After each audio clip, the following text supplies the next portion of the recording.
महात्मा बुद्ध दिव्य ज्ञान संबोधि को प्राप्त करके कपिलवस्तु में पधारे। राजा शुद्धोधन उनके पिता, उनको जब संदेश मिला कि महात्मा बुद्ध पधार रहे हैं, स्वागत में पूरी राजधानी को सजाया गया, जगह जगह बंधनवार बंधे, गुलाब जल से रोड को सींचा गया, पुष्प की वर्षा की गई कि एक पुत्र दिव्य ज्ञान की संपदा लौट लेकर राजमहल की तरफ आ रहा है। महात्मा बुद्ध आ रहे हैं संबोधि को प्राप्त करके। बहुत स्वागत किया गया महात्मा बुद्ध का।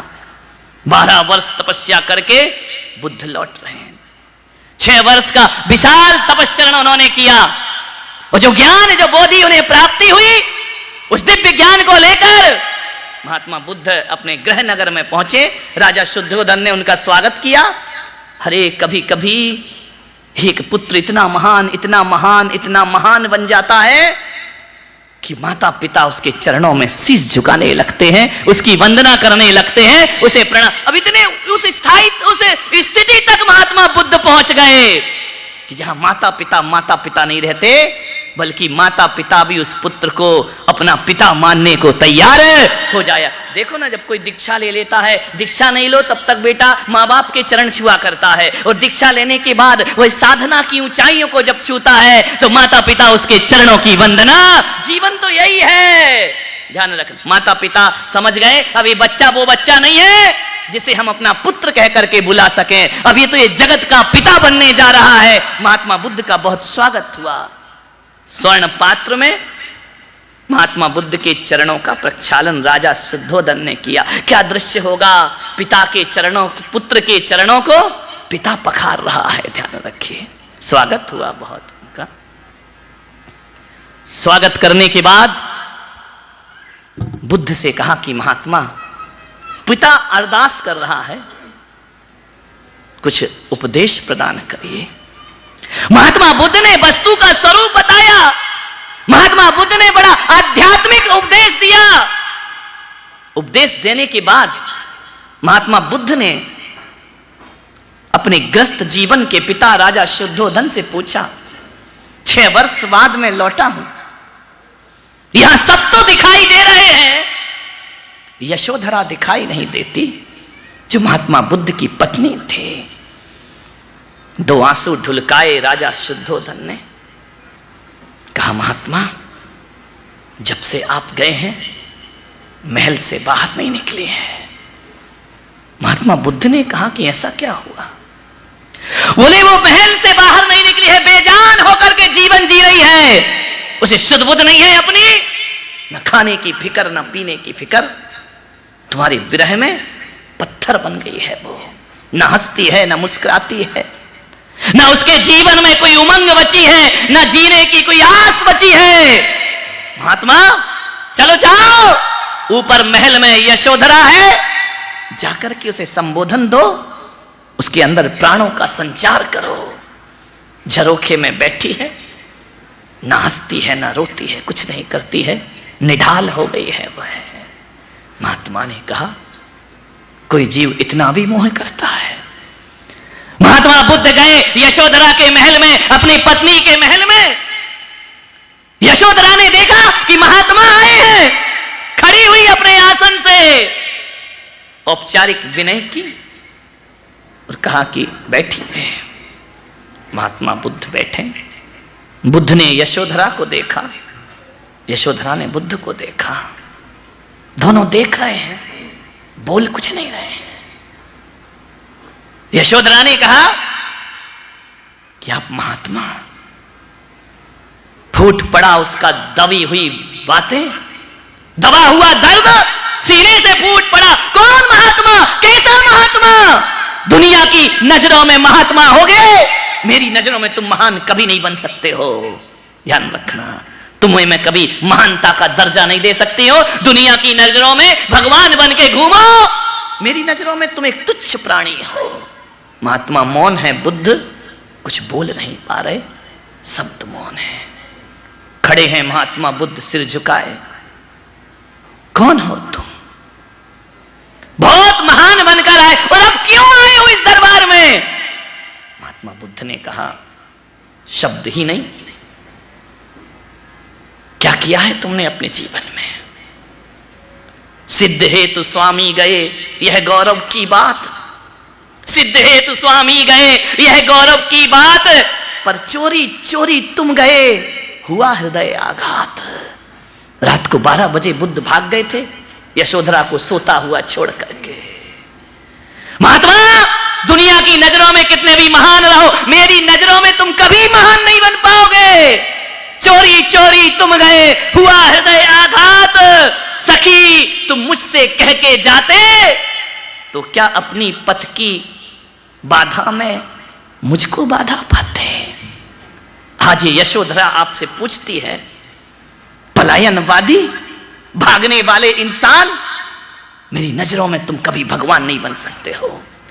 अरे तुम्हें जाना था तो मुझसे कहकर जाते। रात को 12 बजे एक छोटे से नवजात शिशु के साथ सोते हुए पत्नी को छोड़कर भाग गए। संसार से भागे फिरते हो, भगवान को तुम क्या पाओगे? अरे हमसे कहने की हिम्मत नहीं थी? अरे एक बार कह के तो देखते मुझसे। यशोधरा ने प्रश्नों की झड़ी लगा दी महात्मा बुद्ध के सामने। चोरी चोरी रात को 12 बजे अंधेरी रात में भाग गए। अरे इतना भगवान से प्रेम था तो मुझसे कह करके जाते। अरे महात्मा, एक बार तो मुझसे कह लेते कि यशोधरे, ये दुनिया के राग रंग मुझे अच्छे नहीं लगते। एक बार तो मुझसे कहते कि ये संसार मुझे अच्छा नहीं लगता है। एक बार तो इस अर्धांगिनी से कह देते कि मैं विषय भोग में जीना नहीं चाहता हूं। अरे महात्मा बुद्ध, तुमने यशोधरा का क्षत्रिय धर्म नहीं देखा है, एक नारी का रूप देखा, इसलिए चोरी से भाग गए रात को 12 बजे। यदि कह करके जाते तो ये छत्राणी तुम्हें वचन देती, मैं तुम्हारी पथ में कभी बाधा बन करके खड़ी नहीं होती। लेकिन इस तरह से भाग जाना मुंह फेर कर, ये महापुरुषों का लक्षण नहीं हुआ करता है।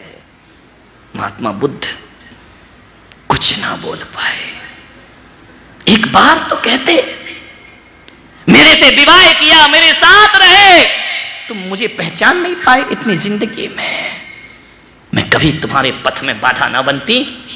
हो सकता है कि मैं तुम्हारी पथ प्रदर्शक बन करके साथ चलती तुम्हारे। बुद्ध बोलो महात्मा, मौन मत रहो। तुम्हें भगवान बनना है ना, बनो भगवान। मेरे प्रश्नों का उत्तर दो।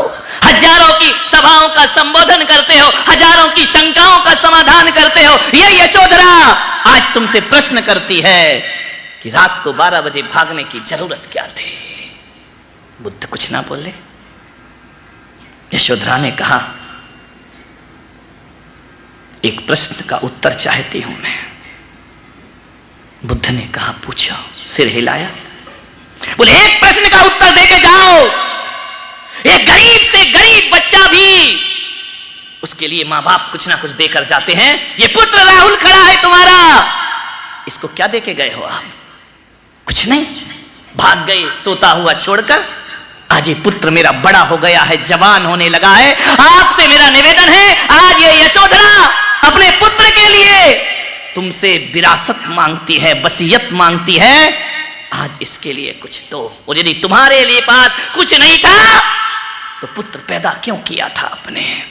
एक मां अपने बेटे की तरफ से अपने पिता से मांगती है कि मेरे बच्चों के लिए कुछ दे करके जाइए।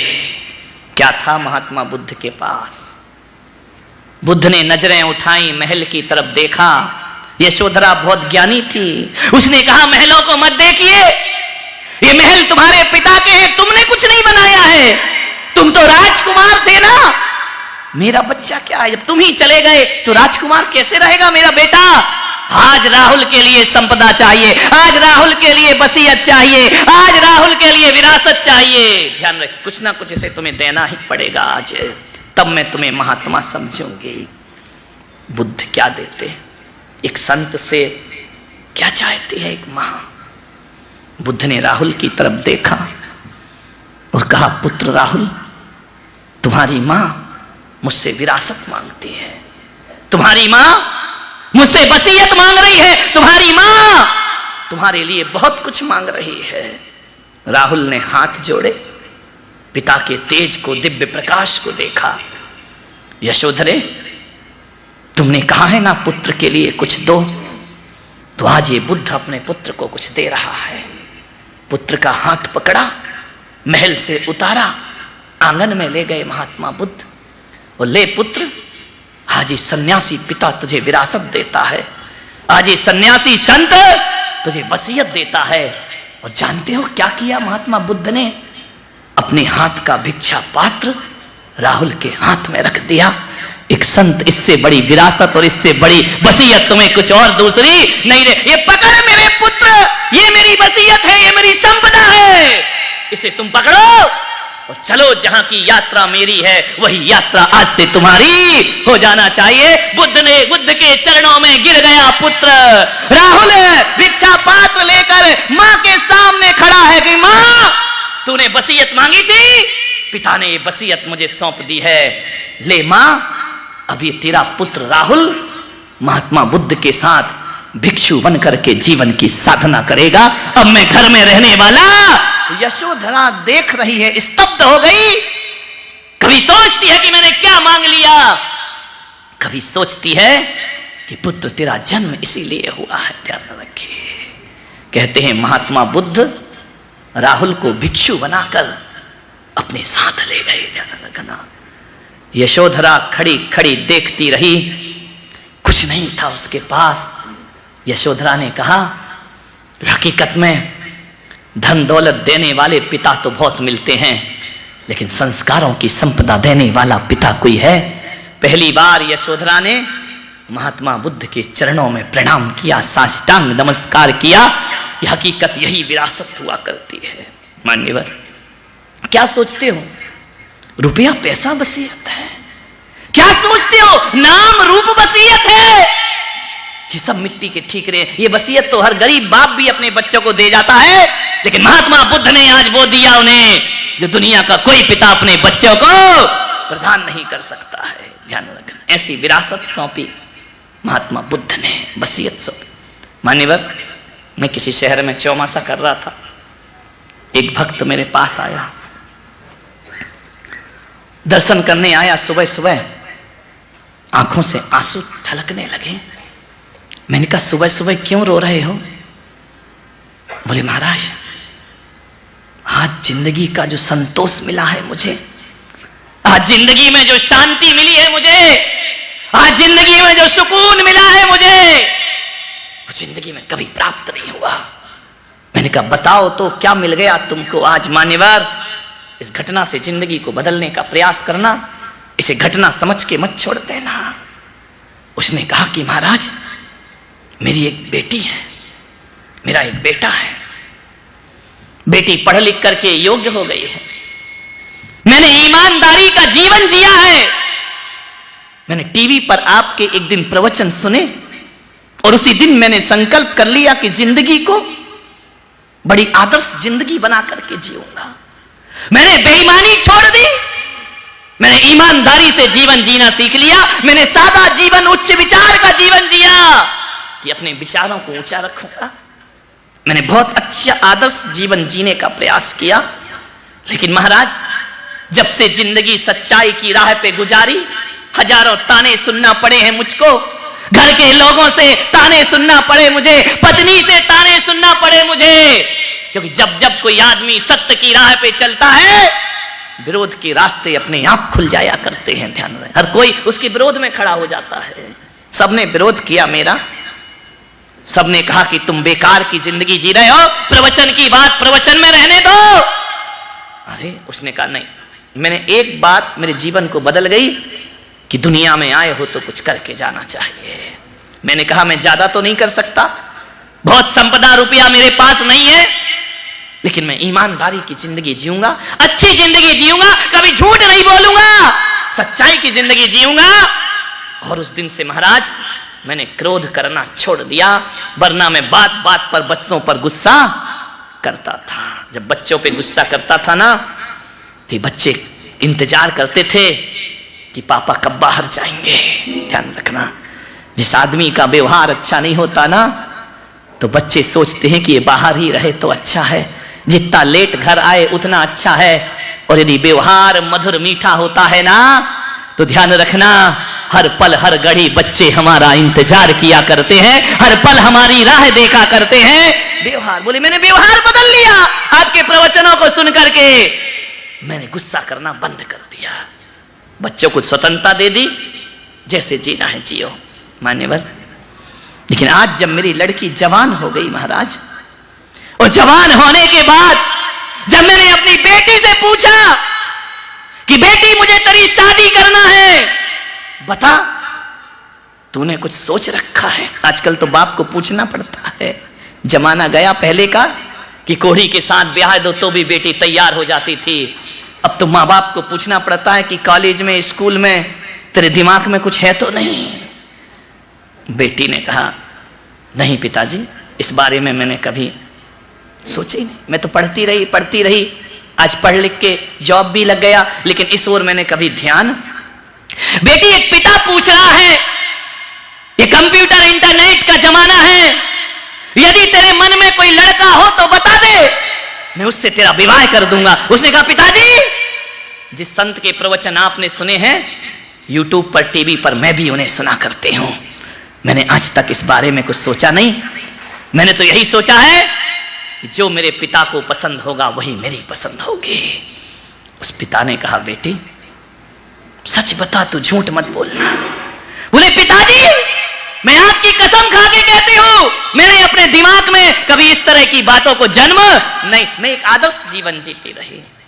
बेटा एक काम कर, चल इतना तो बता, कोई लड़का नहीं है चलेगा, अब तेरे हाथ पीले करना है, तेरी शादी करना है, तो इतना बता दे, लड़का तेरे दिमाग में नहीं है कोई बात नहीं, इतना तो दिमाग में होगा ना कि तू बिजनेसमैन से शादी करेगी या सर्विस क्लास से शादी करेगी, नौकरी वाला लड़का चाहिए या दुकान व्यापार वाला लड़का चाहिए, उद्योगपति चाहिए।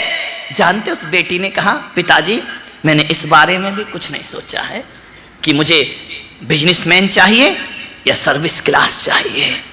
बोले बेटा फिर भी बता तो दे, मुझे लड़का ढूंढने में सहूलियत होगी, कल को मैं शादी कर दूं और तेरा मन ना लगे तो फिर क्या होगा? पिताजी आप देखिए जैसा आप उचित समझें। बोले बेटी ना तो तू ये बता रही कि लड़का कोई पसंद है, तो तू कह रही पसंद नहीं है, मैं पूछ रहा हूं सर्विस वाला चाहिए बिजनेस वाला चाहिए। बोले ये भी मुझे नहीं मालूम।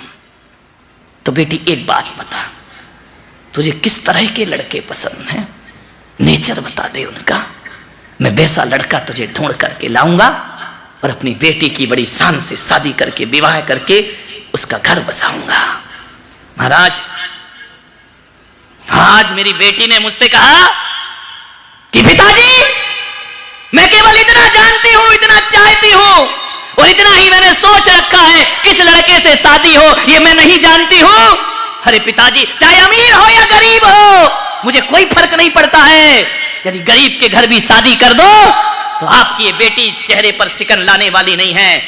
लेकिन पिताजी आपकी बेटी कहती है मुझे ऐसा लड़का चाहिए, चाहे बिजनेसमैन हो सर्विस क्लास हो कोई फर्क नहीं पड़ेगा, बहुत अमीर हो तो फर्क नहीं पड़ेगा, बहुत गरीब हो तो फर्क नहीं पड़ेगा, मुझे ऐसे लड़के से शादी करना।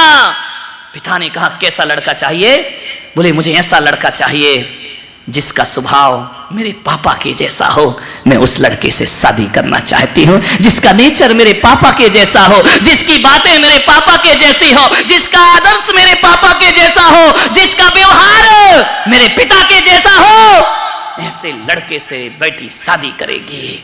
महाराज उस दिन मेरी छल छला गई आंखें और आज मुझे लगा अपने जीवन में, आज मुझे महसूस हुआ कि मेरी बेटी ने लाख 10 लाख करोड़ की डिमांड नहीं की, मेरी बेटी तो कहती जिसका नेचर पापा के जैसा हो उस लड़की से, उस लड़के से मैं शादी करूंगी। और आज मुझे एहसास हुआ कि मैं दुनिया की नजरों में आदर्श बना या ना बना, अपने बच्चों की नजरों में आदर्श बन करके जिंदगी मैंने जी है, अपने बच्चों की नजरों में इज्जत कमाई है। मैं आपसे निवेदन करता हूं पूना वालों, अरे दुनिया में इज्जत करवाना कोई बहुत बड़ी बात नहीं होती है। माँ बाप की ध्यान रखना, दुनिया में मालाएं पहन लो तालियां बजवा लो, ये कोई बहुत बड़ी बात नहीं है, चंद पैसे फेंको ताली और माला मिल जाएगी। लेकिन मेरा आपसे निवेदन है कि असली इज्जत तो वो होती है, दुनिया में इज्जत कमाई कोई बहुत बड़ी बात नहीं, अरे बच्चों की नजरों में इज्जत कमाओ, ये जिंदगी की बहुत बड़ी बात हुआ करती है। इससे बड़ी जीवन की साधना और कोई नहीं हो सकती है। आपकी बहू आपसे कह सकती है मंदिर में जाके अकेले में कि हे परमात्मा, हर जन्म में मुझे ऐसी सास देना। कह सकती है क्या? बोलिए, प्रार्थना कर सकती है भगवान से। आपकी बेटी आपसे कह सकती है, आपकी बेटी आपके बोल सकती है कि मेरी शादी उस लड़के से हो जिसका स्वभाव मेरे पापा के जैसा। अरे अच्छा स्वभाव होगा तब बोलेगी ना। भिन भिन करते रहोगे, गाली गलौज करते रहोगे, दुत्कारते रहोगे, खाक बोलेगी बेटी। पत्नी कह सकती है। ईमानदारी से बताना, तुम लोग अपनी अपनी पत्नी का चेहरा दिमाग में लाओ, वसीयत लिखो, अपनी अपनी पत्नी का चेहरा दिमाग में लाओ। क्या पत्नी हकीकत में कह सकती है हर जन्म में मुझे ऐसा पति मिले? बोल सकती है? आवाज क्यों बंद हो गई? बोल सकती है वो पत्नी कि हर जन्म में मुझे यही पति मिलना चाहिए? नहीं बोल सकती मेरे भाई। ये सब बातें हैं, 7 जन्म की कसमें, सब बेकार की बातें हैं। ध्यान रखना, यदि तुम्हारा व्यवहार अच्छा होगा तो ध्यान रखना, ये पत्नी कहेगी एक जन्म नहीं, जन्म जन्म का साथ है हमारा तुम्हारा। ध्यान रखना, कोई हाड़ मांस के पोटले से विवाह नहीं होता है बच्चों का। विवाह होता है स्वभाव से और नेचर से विवाह हुआ करता है। जिंदगी में आनंद बरसता है तो स्वभाव से आनंद बरसता है, व्यवहार से आनंद बरसा करता है। सोचिए, विचार करिए। एक प्रश्न पूछूं आपसे, ईमानदारी से बताना, पूछ लूं? बोलो ना। कौन बोला धुलाई हो रही, अब क्या पूछोगे? व्यवहार बदलो मेरे भाई, व्यवहार बदलो। चलो महिलाओं से पूछ लो। हाँ, ये तो तैयार बैठे हैं, हर प्रश्न का उत्तर है इनके पास। आपको ऐसा लगता है, ईमानदारी से बताना, कि आपकी ऐसा हो ना भगवान कभी? मैं पूछ रहा हूं बस, नहीं तो तुम बोलो बद्दुआ दे रहे हो। आपको ऐसा लगता है क्या कि आपकी अभी मृत्यु हो गई ना हो भगवान? तुम तो जियो हजारों साल, साल के दिन हो 50,000। आपकी मृत्यु हो गई तो आपका ये पति दूसरी शादी करेगा या नहीं? ईमानदारी से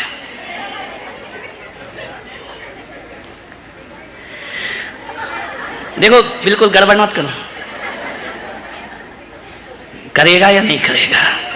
एक जगह मैंने पूछा, बोली करेगा महाराज। एक ने बोला कि महाराज मैं अभी मर गई तो कर लेगा, बुढ़ापे में मरी तो शायद ना करे। मैंने कहा इसमें शायद क्यों लगा रही है? बोले हमने बूढ़े बूढ़ों को शादी करते देखा है। ध्यान रखिए मान्यवर, आप यहां मत बताओ, अपने दिल से पूछो। यदि आपको लगता है कि आप क्या पति दूसरी शादी कर लेगा तो इसका मतलब इतना ही है कि आपका स्वभाव अच्छा नहीं है। ध्यान रखिए, आपका नेचर अच्छा नहीं है, गलती उसकी नहीं। अब तो कभी तो नंबर आएगा ना तुम्हारा।